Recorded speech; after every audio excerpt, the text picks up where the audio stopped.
দেখুন, এই পাগল ভাইটি কি কাজটি করতেছে। সবাই নামাজে ব্যস্ত, আর উনি কাজটি কি করছে।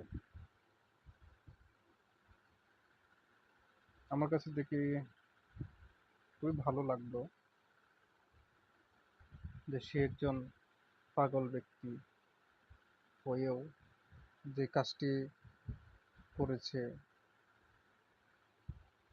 তো আপনাদের কাছে কেমন লাগলো, কি বুঝলেন? আশা করি সবাই ভিডিওটা দেখবেন এবং সবার কাছে ভালো লাগলে